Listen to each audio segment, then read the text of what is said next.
el Evangelio según San Marcos, o el Evangelio de Marcos. Este es el Evangelio de Juan Marcos, como ustedes a lo mejor lo han escuchado también. Él fue el autor de este Evangelio.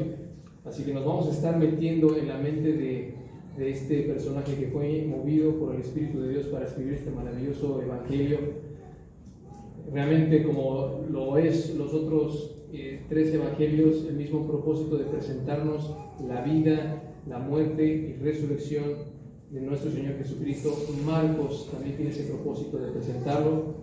Como ustedes lo saben, él tiene otro enfoque distinto. Él tiene el principal enfoque de presentar al Señor Jesús como el siervo sufriente.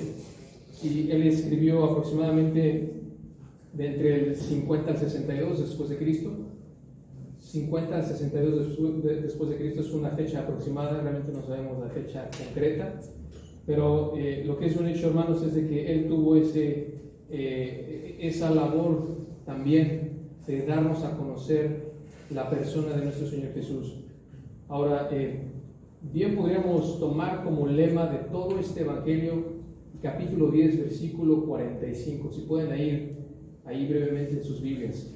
Capítulo 10, versículo 45.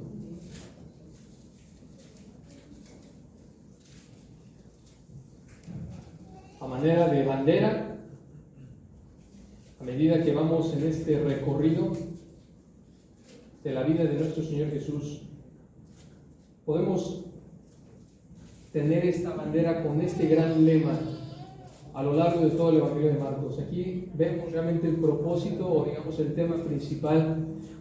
Ya me estoy cortando, ¿verdad? Pero aquí tenemos este propósito principal del evangelista Marcos. Bueno, ahí dice: porque ni aun el Hijo del Hombre vino para ser servido, sino para servir y para dar su vida en rescate por muchos. Eso realmente resume en la vista, a través de los lentes de Marcos, toda la vida y ministerio de nuestro Señor Jesucristo. Así que eso va a ser nuestro enfoque, si Dios quiere, a lo largo de lo que el Señor nos permita recorrer. Obviamente no sabemos si el Señor nos prestará vida hasta entonces que terminemos, o no sé si llegaré, pero de aquí a un año, Dios mediante, más o menos, lo que decían ahí los pastores, ¿no? Y bueno, de cualquier manera la aventura la llevaremos, lo que el Señor nos permita. Así que, bueno, hermanos, para esta ocasión, los 8 versículos que dio lectura a mi hermano, los voy a titular el precursor del siervo. El precursor del siervo, teniendo el tema general ya en nuestras mentes de presentar a Jesús como el siervo sufriente. Aquí vamos a ver en estos 8 versículos el precursor del siervo.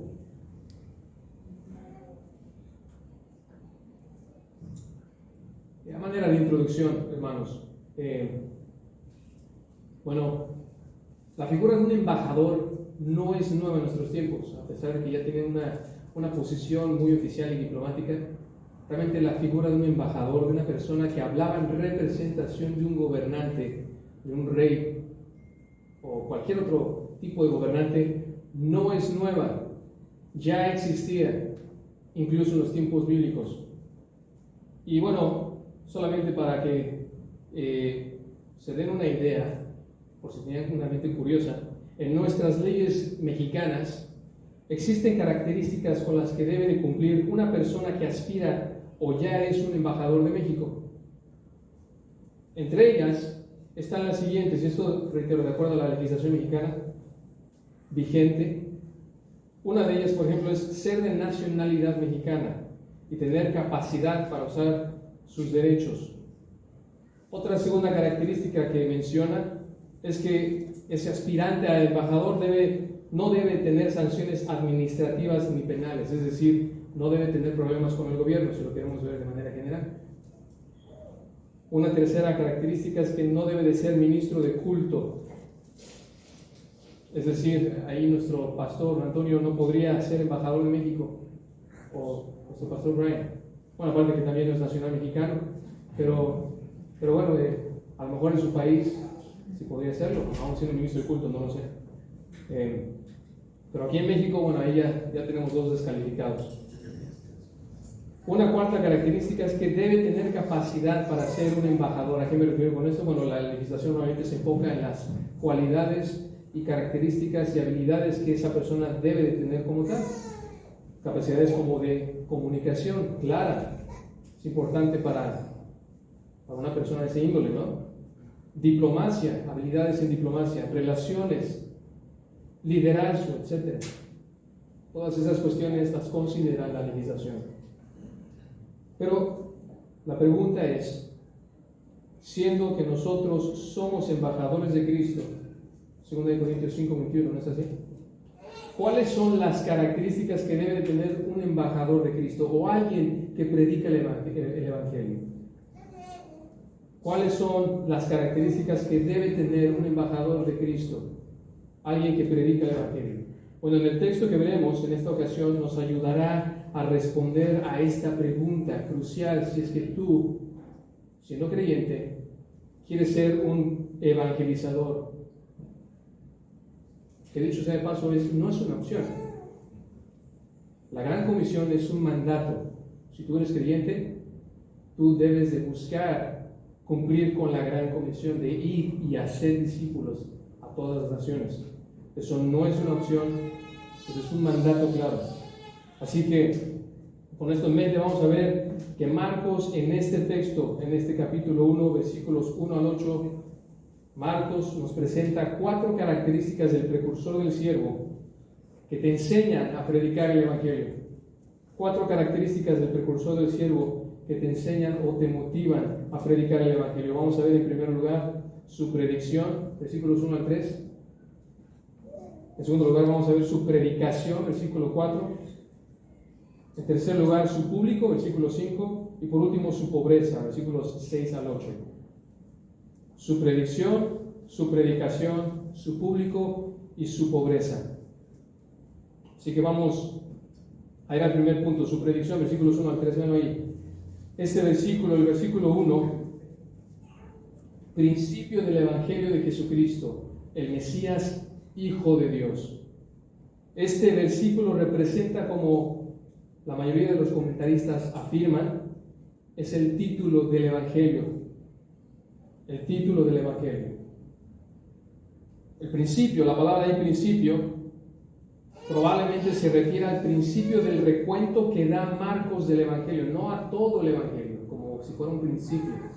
Es decir, no es que todo el Evangelio de Marcos sea una introducción para el mensaje del Evangelio, sino muy probablemente por el contexto se refiere justamente a los versículos 1 hasta el 13 que nos presentan realmente la presentación del Mesías. Toda esta sección de los versículos 1 al 13 podemos ver la presentación del Mesías, que Dios mediante vamos a ver la segunda parte de esta presentación. Aquí estamos viendo su precursor y posteriormente de los versículos 9 al 14 veremos su preparación, es decir, su bautismo.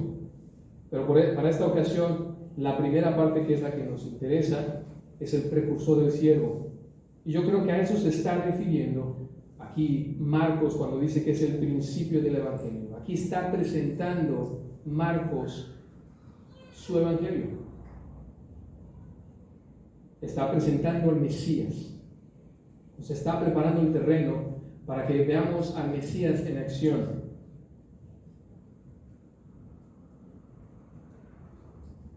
Ahora, ven ahí la palabra del Evangelio, principio del Evangelio, literalmente buenas noticias.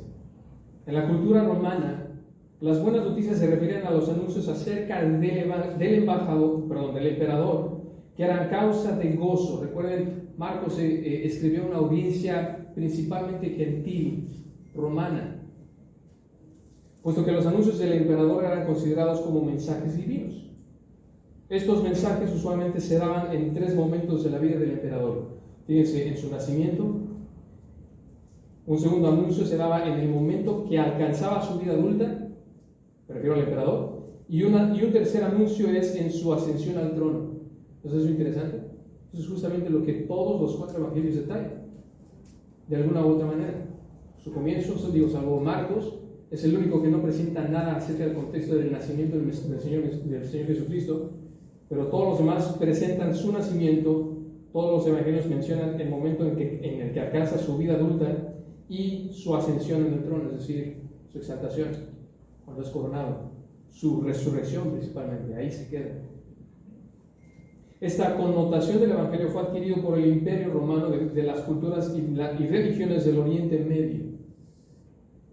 Es decir, esto no era una práctica, la palabra evangelio realmente no era algo ajeno en los tiempos de nuestro Señor Jesús. Por supuesto que para la llegada del Mesías,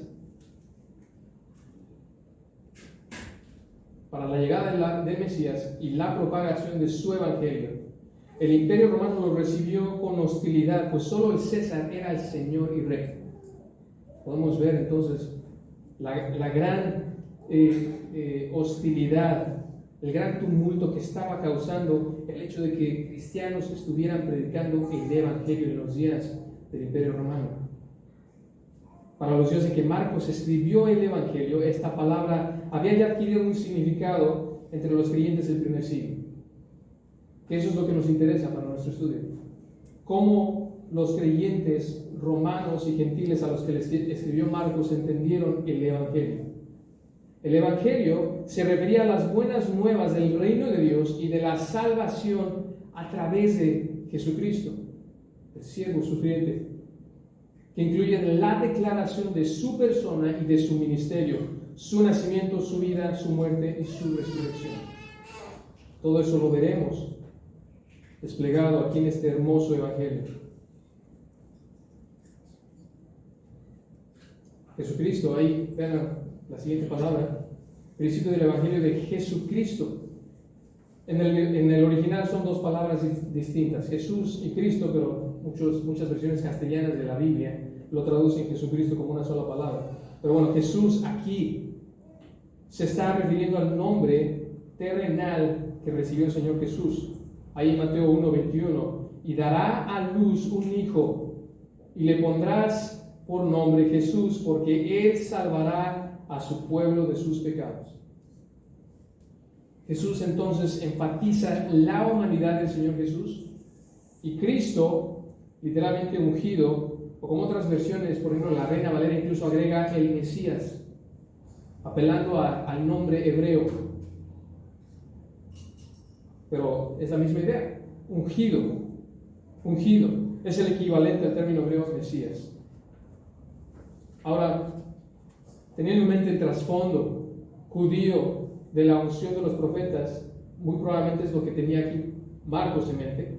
Estaba teniendo esta implicación de la unción, de cómo se ungía a un profeta o a un sacerdote o a un rey.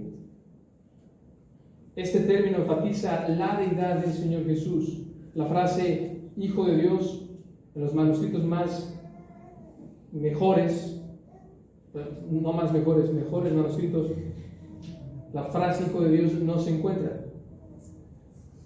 Que no es que esté mal, en efecto hay otras porciones de los evangelios que en efecto relacionan al Señor Jesús como el Hijo de Dios, incluso el mismo evangelista sí lo menciona más adelante. Simplemente para decir que esta frase indica la relación íntima que Jesús tiene con el Padre, y es una referencia inequívoca a su deidad, ¿no es así? Hijo de Dios, Hijo de Dios. Ahora, versículo 2, veanlo ahí más. Siguiente versículo. Como está escrito en el profeta Isaías. Aquí Marcos apela a las profecías del Antiguo Testamento para dar credibilidad al precursor del Mesías. Que dicho sea de paso, son de las pocas referencias que Marcos apela al Antiguo Testamento y a las Escrituras realmente. Particularmente el Antiguo Testamento, recuerden, el Nuevo Testamento estaba en el proceso de ser escrito. Eso indica que Marcos en efecto tenía una audiencia gentil. Adicionalmente es importante notar que la primera profecía que Marcos cita ahí en la segunda parte del versículo 2 no pertenece a Isaías, es decir, esa frase que lo ven ahí: he aquí yo envío mi mensajero delante de ti, el cual preparará tu camino. Eso se encuentra en Malaquías 3:1, no en Isaías. Ahora, ¿qué pasó aquí? Esto no significa que fue un error al citar fuentes, para nada. Esto de ninguna manera demerita la veracidad de las Escrituras. Aquí simplemente lo que está haciendo Marcos es una práctica común en esos tiempos. Aquí Marcos está haciendo una declaración común y general al citar al profeta más renombrado, que era Isaías. Pero bueno, aquí cita Malaquías 3:1 inequívocamente: he aquí, yo envío mi mensajero delante de ti, el cual preparará tu camino. Ahora noten aquí el mensaje al cual Marcos está citando. Note primeramente que en el contexto original de Malaquías 3:1, el profeta escribió advirtiendo del juicio inminente de Dios sobre la nación de Israel. Pero note que ese juicio no sería para destruir completamente la nación, sino para purificarle, como lo dice Malaquías 3, versículos 2 y 3, los que le siguen. Se los voy a leer, no vayan ahí. Dice: pero ¿quién podrá soportar el día de su venida? Es decir, la venida del Señor. ¿Y quién podrá mantenerse en pie cuando Él aparezca? Porque Él es como fuego de fundidor y como jabón de lavanderos. Y Él se sentará como fundidor y purificador de plata, y purificará a los hijos de Leví y los acrisolará como a oro y como a plata, y serán los que presenten ofrendas en justicia al Señor. Este juicio, si bien es juicio, sería para purificar a la nación de Israel. Y es en ese contexto que Malaquías predice que antes de la venida del Señor, del Mesías o del Cristo, vendrá un mensajero, del griego ángelos, pero tenemos la palabra ángel, de donde viene en nuestro contexto la palabra ángel. Ahora, en este contexto se traduce mejor como mensajero, o sea, aunque en otros contextos sí se puede traducir o se puede referir a un ángel, un ser espiritual, un ser celestial. Aquí es mejor traducirse como un mensajero. Y note esto: era costumbre en el Medio Oriente que la palabra castellana, que a la venida de una persona importante como un rey a un lugar, el mensajero del rey preparaba el camino para su llegada. ¿Y esto qué significaba?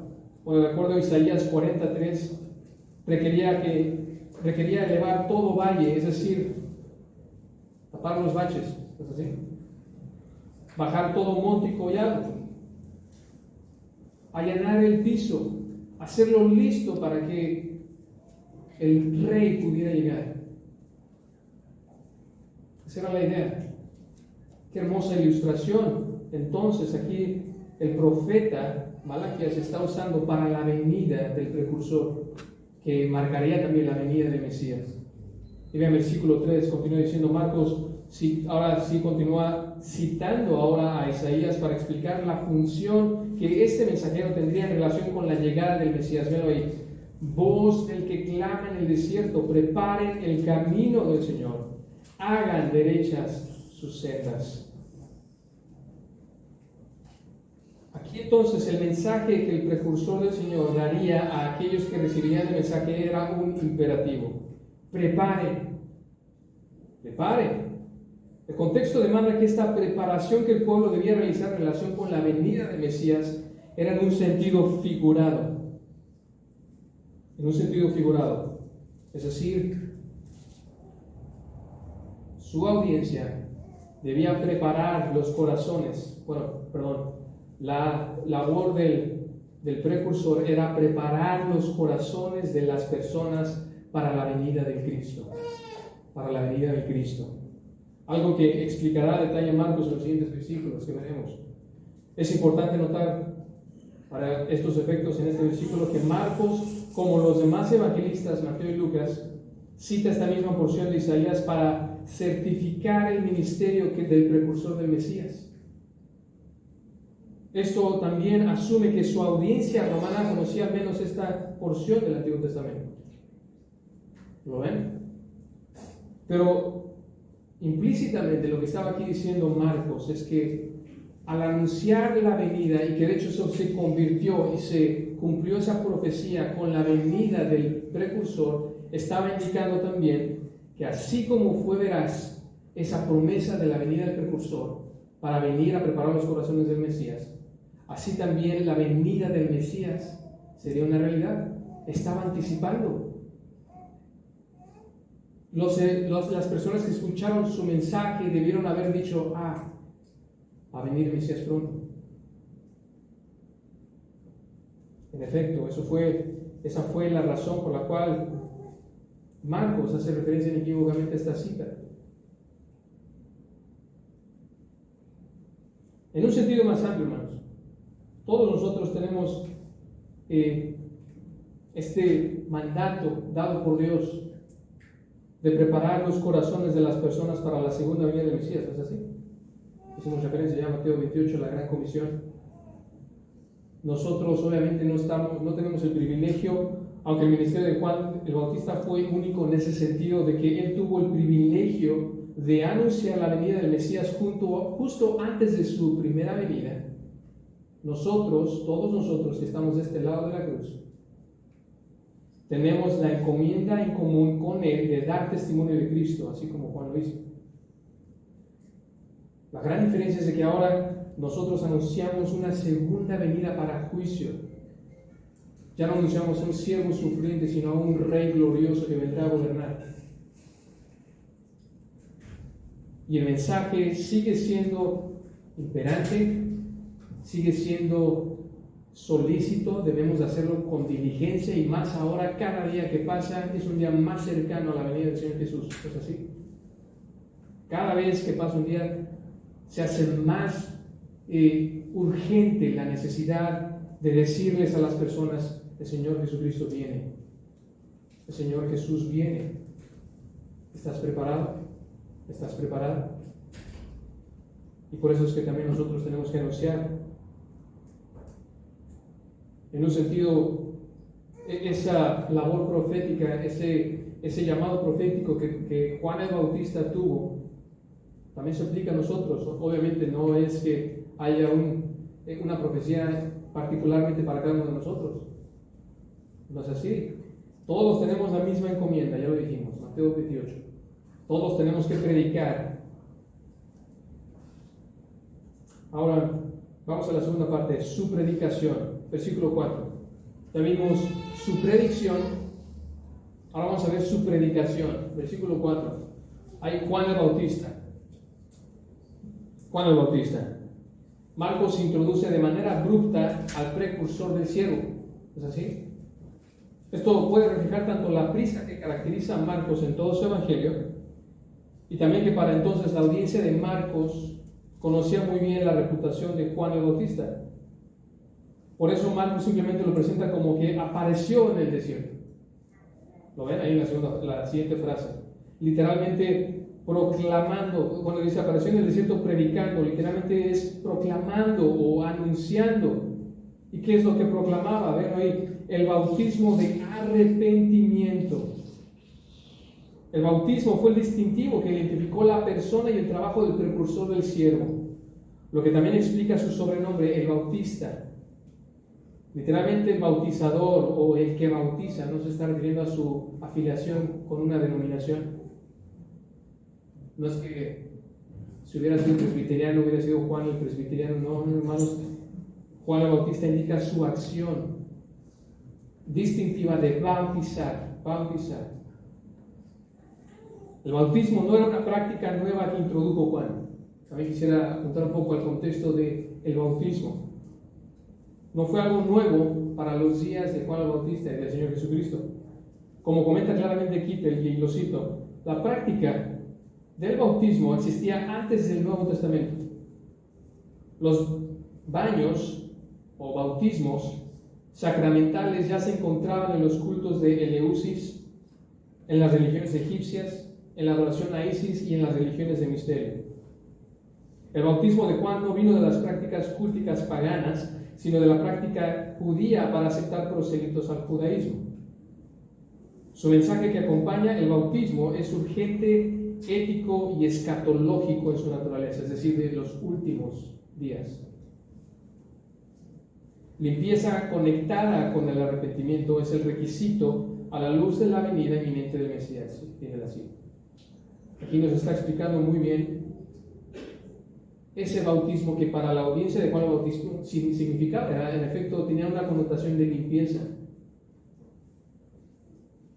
Ahora, es necesario apuntar que este bautismo de Juan para arrepentimiento, así como lo caracteriza Marcos, este bautismo no debe confundirse con el bautismo cristiano o el bautismo que la iglesia cristiana realiza o ejecuta o practica. El bautismo de Juan fue preparatorio para la venida del Mesías, versículo 13, ya lo vimos, y por lo tanto fue temporal y no es mandatorio para la iglesia hoy día. El bautismo que la iglesia practica es resultado de la ordenanza de Cristo, no viene de Juan el Bautista, y eso lo vemos en Mateo 28, 19. Y refleja entonces el arrepentimiento y la fe públicos del creyente, así como su unión e identificación con la muerte y la resurrección de Cristo, como lo vemos en Romanos 6:4. Eso es lo que significa el bautismo para el creyente ahora en la era de la iglesia. Como ya lo mencionamos brevemente, esta práctica del bautismo entonces de Juan iba acompañada del mensaje de arrepentimiento. Vean ahí. En el original griego, esta palabra significaba originalmente segundo pensamiento, o como cuando a veces decimos, no la pienses dos veces, cuando así decide que nos estamos arrepintiendo de algo. Significaba también cambio de mente, y de ahí arrepentimiento. Sin embargo, el mensaje de arrepentimiento de Juan, creo yo, probablemente estaba sazonado con el significado de arrepentimiento del Antiguo Testamento y particularmente de los profetas. Recuerden que en ese sentido Juan constituyó el último profeta del Antiguo Testamento. En los profetas el arrepentimiento involucraba un regresar o un retornar de toda la persona del pecado a Dios. Como lo dice bellamente Thayer en su diccionario, pero y arrepentimiento, lo estoy citando, arrepentimiento es un cambio de mente, como uno que se arrepiente de su propósito que ha formado o de algo que ha hecho, especialmente el cambio de mente de aquellos quienes han comenzado a aborrecer sus errores y males y han decidido entrar en un mejor curso de la vida, de modo que abarca tanto un reconocimiento del pecado y el dolor por él, como una enmienda cordial cuyas muestras y efectos son buenas acciones.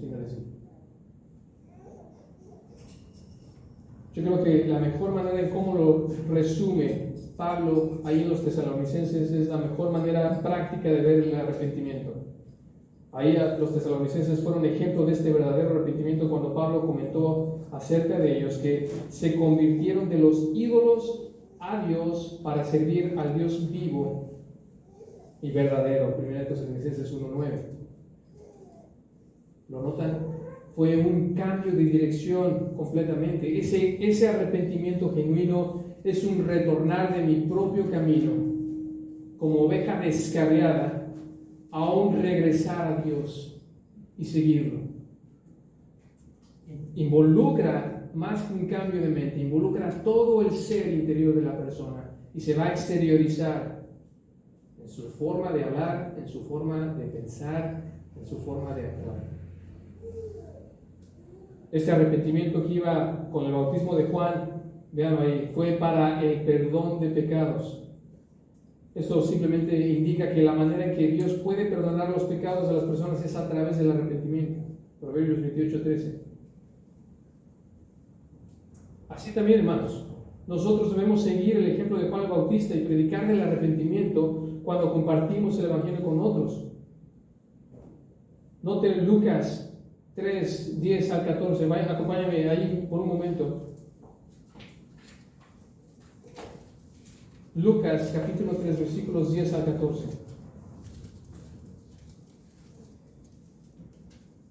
Podríamos decir que este es el pasaje paralelo en donde se nos introduce de la misma manera a Juan el Bautista y su predicación, pero vean el detalle, aquí sí da más detalle acerca de lo que él estaba predicando.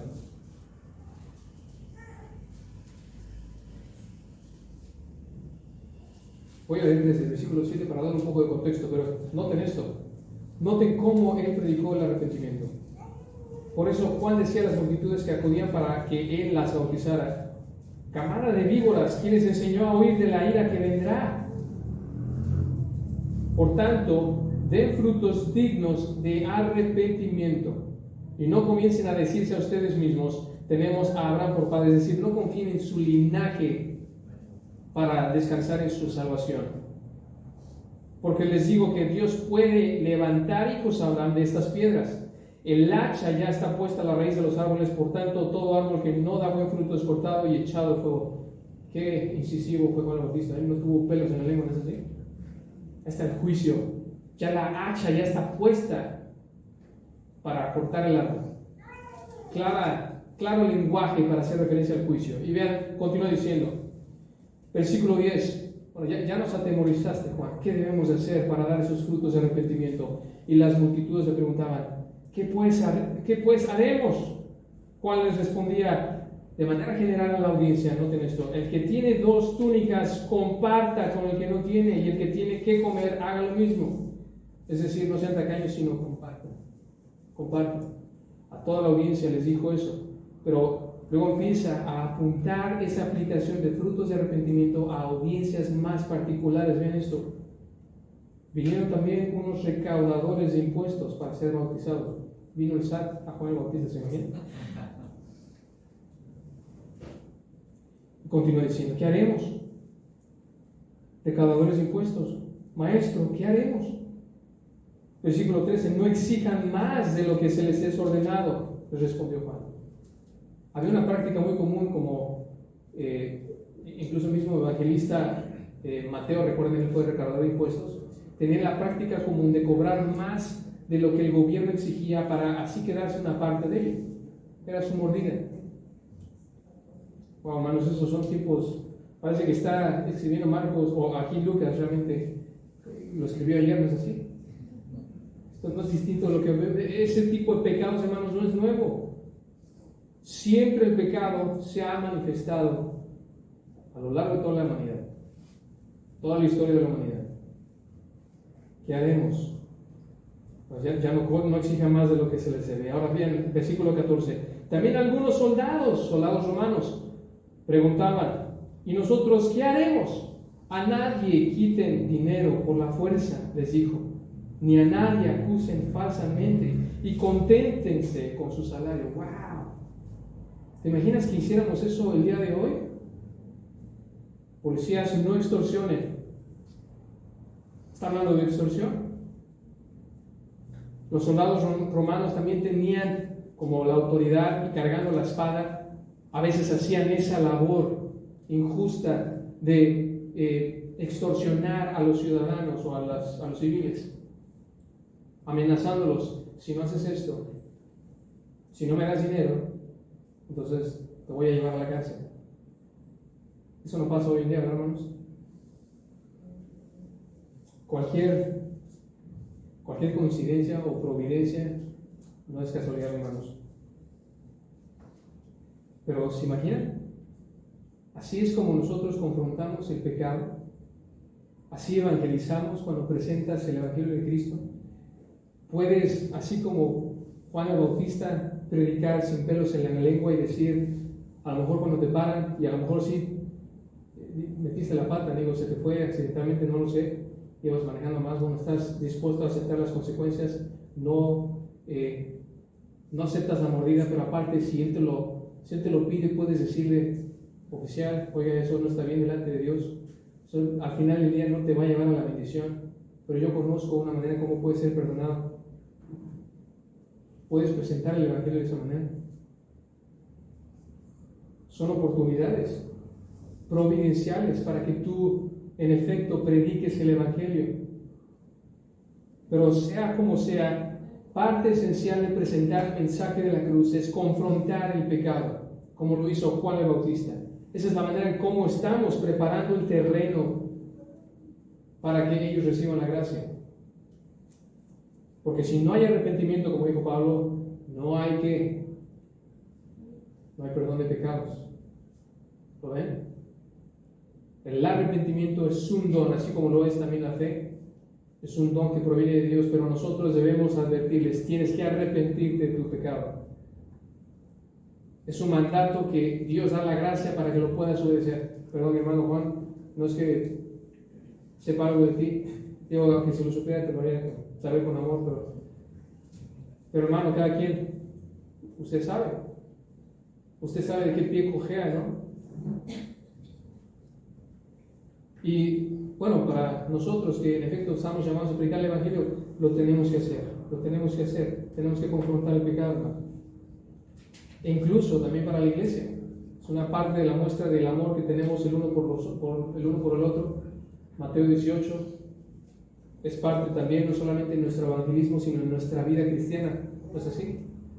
Aborrecemos tanto el pecado que incluso lo aborrecemos cuando lo vemos no solamente hacia nosotros mismos primeramente, sino que también hacia otros. Y es parte del ministerio que ejercemos el uno con el otro, entre hermanos. Bueno, me frené un poco más, pero es muy rico, ¿no? Este texto, solamente el versículo 4 nos enseña, en efecto, ya cómo hacerlo de manera práctica, cómo confrontar y presentar el Evangelio predicando el arrepentimiento para el perdón de pecados. Pero vean ahí la siguiente sección. Ya vimos su predicción, ya vimos su predicación, ahora vean su público, versículo 5. Acudía a él toda la región de Judea y toda la gente de Jerusalén. Marcos aquí utiliza el recurso literario de la exageración, o en títulos bonitos, la hipérbole. Está exagerando. No es que realmente todas las personas de la región de Judea, incluyendo Jerusalén, que estaban en Judea, estaban acudiendo a Juan, pero sí la gran mayoría. Ahora esto indica que Marcos estaba diciendo que la fama de Juan había ya crecido a ese grado. La fama de Juan el Bautista había ya crecido. Como un comentarista dijo, esta fama de Juan probablemente se debió a que él representaba la voz que rompió los 400 años de silencio, ¿recuerdan? Por 400 años Dios no había hablado a través de profetas. Y llega Juan el Bautista anunciando la venida del Señor Jesús. Como consecuencia de predicar el arrepentimiento fue que la gente se acercó a él y, véanlo ahí, confesaba sus pecados. Esto significa llamar al pecado de la misma manera que Dios le llama y apartarse de él, Proverbios 28:13. Ese fue el gran resultado de que, en efecto, Juan Bautista predicó arrepentimiento y la adecuada respuesta a ello es su confesión. Confesión y apartarse, como ya explicamos el arrepentimiento. Y eran bautizados por él en el río Jordán. Esto nos deja ilustrar bellamente cómo después de que confesaban sus pecados, después de que expresaban arrepentimiento, se bautizaban para indicar esa realidad de que ya habían sido limpiados. Recuerden, el bautismo de Juan simbolizaba en un cierto sentido esa preparación del corazón. Estaban limpiando su corazón para la venida del Mesías. También esta frase, eran bautizados por él en el río Jordán, nos muestra que el lugar en donde Juan realizaba su ministerio de bautismo y predicación era en el desierto, cerca del río Jordán. El apóstol Juan nos dice que fue en Betania, al otro lado del Jordán, Juan 1:28, al sur del río Jordán, ¿sí? Donde desemboca con el mar muerto, que probablemente del lado este era donde bautizaba Juan el Bautista. Ahora, la respuesta de la gente que acudía a Juan el Bautista nos muestra la única respuesta apropiada a la predicación del Evangelio. ¿Y cuál es esta? Un arrepentimiento genuino. Un arrepentimiento genuino que es caracterizado por una confesión de los pecados y un abandono de ellos. Así como el testimonio de David en sus palabras: te manifesté mi pecado y no encubrí mi iniquidad, dije. Confesaré mis transgresiones al Señor y tú perdonaste la culpa de mi pecado. Salmo 32, versículo 5. Qué bello, ¿no es así, hermanos? Qué bello es cuando el Señor nos permite ver que en efecto hay personas que responden al llamado del Evangelio de esta manera. Eso, hermanos, debe de ser un motivante para que nosotros prediquemos el Evangelio. Si hay algo con lo que el Señor se goza es cuando un pecador, ¿qué? Se arrepiente, ¿no es así? Lucas 15. Por último, su pobreza, versículos 6 al 8.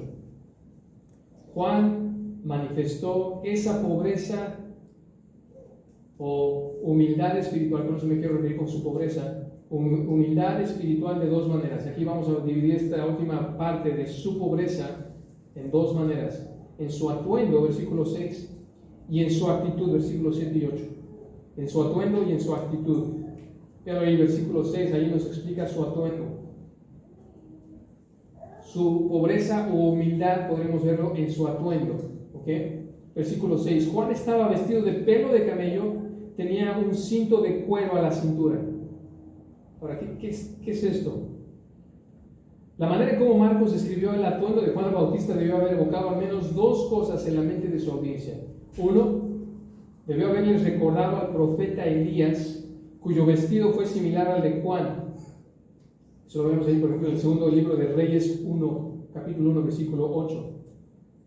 Lo cual inequívocamente se identificaba o lo identificaba de manera general con el atuendo de un profeta del Antiguo Testamento.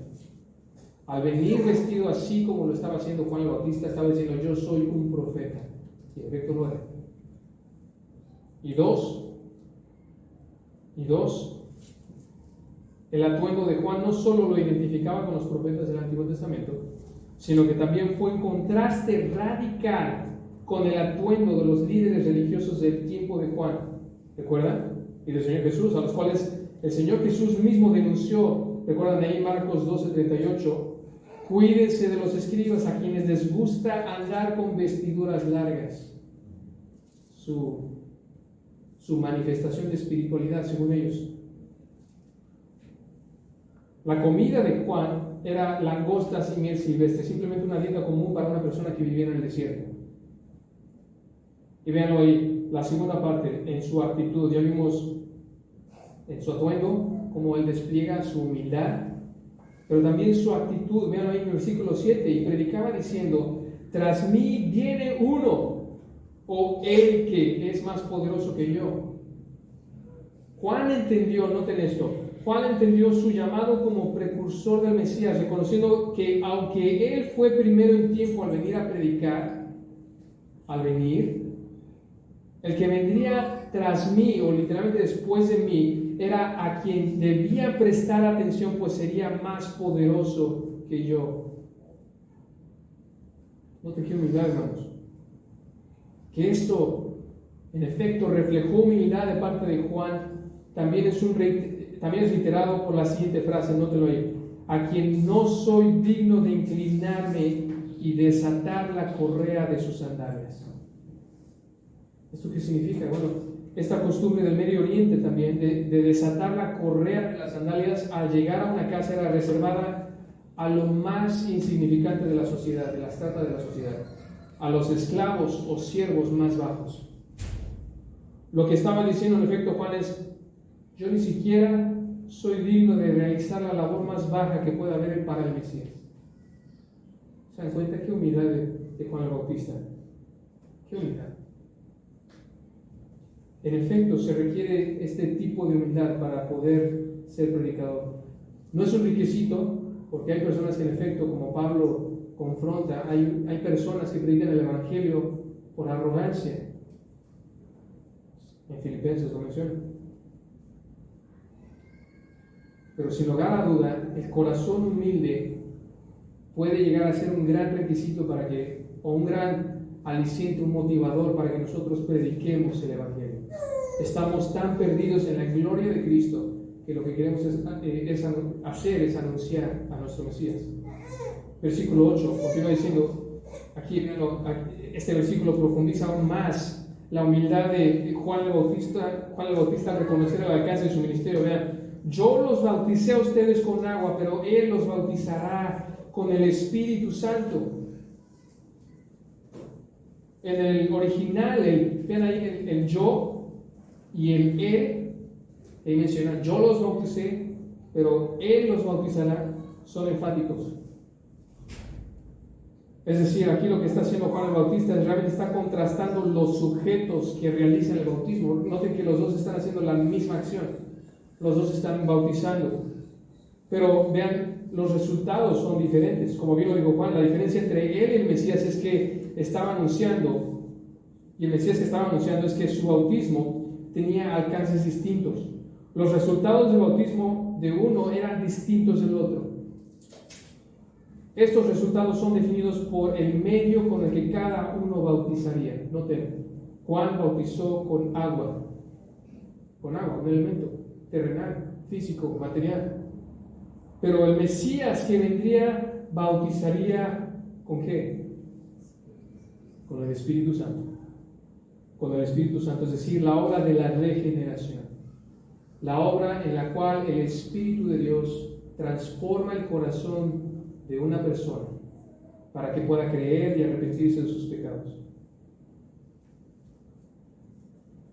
Es decir, en efecto, el bautismo de Juan era solo externo, mientras que el bautismo del Mesías sería interno. Esa era la gran diferencia. Juan el Bautista no tenía la facultad ni la potestad de transformar el corazón de nadie, solamente el Señor Jesús usando el medio del Espíritu Santo, el bautismo del Espíritu de Dios. Si hemos de ser cristianos que predican fielmente el Evangelio, hermano, debemos de cubrirnos de humildad, así como Juan el Bautista lo hizo, que fue capaz de declarar a sus propios discípulos acerca de Cristo. Es necesario que Él, es decir, Cristo, crezca y que yo disminuya. Juan 3:30. Esa fue la característica que permeó todo el ministerio de Juan el Bautista. Él decía, yo soy solamente una voz, pero ahí viene el Mesías, el Cordero de Dios que quita el pecado del mundo. ¿Lo ven? Así como Juan no tenía pelos en la lengua de predicar arrepentimiento y confrontar a las personas con su pecado, él tampoco pensó dos veces en anunciar que realmente él no era el objeto de su mensaje, sino el Señor Jesús. El Señor Jesús. Un creyente que quiere compartir el Evangelio, que tiene un corazón que está sometido humildemente a Cristo, estará contento de que su Señor sea proclamado. Aún y cuando alguien más predique de mala gana, como dijo Pablo ahí en Filipenses. Entonces cree que de todas maneras, ya sea fingidamente o en verdad, Cristo es proclamado, y en esto me regocijo, sí, y me regocijaré. Filipenses 1:18. Hermanos, que tengamos estas mismas características que desplegó aquí Juan el Bautista, el precursor del siervo.